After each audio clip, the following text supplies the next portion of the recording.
Un chien qui disparaît dans un trou plein de ronces, rien que de banal. Nous sommes le 12 septembre 1940, c'est un jeudi. Il n'y a pas école ce jour-là. 4 adolescents pensent découvrir un souterrain. Ils révèlent alors, à la lueur de leurs lampes, des dessins sur les parois. C'est la découverte de Lascaux. Une histoire racontée dans ce livre tout juste sorti de terre.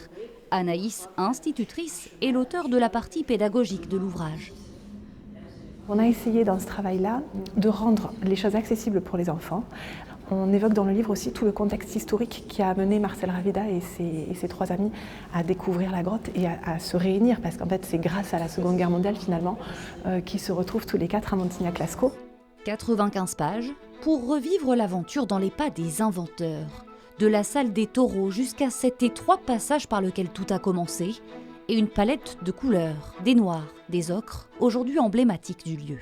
Vraiment, l'idée de base, c'était de faire rentrer les enfants dans la grotte à travers cet ouvrage-là. Donc pour nous, c'était vraiment essentiel de travailler avec une illustratrice qui soit capable de rendre vraiment cette ambiance de la grotte.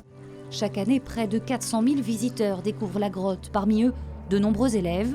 Ce livre aux éditions Boussole devient alors un nouvel outil pour l'équipe de Lascaux. Le fait d'aborder Lascaux et la préhistoire par le biais de l'histoire de la découverte de Lascaux, qui est quand même une histoire assez incroyable, ça nous semblait intéressant et je pense que c'est particulièrement adapté pour les enfants qui peuvent justement s'identifier à ces jeunes.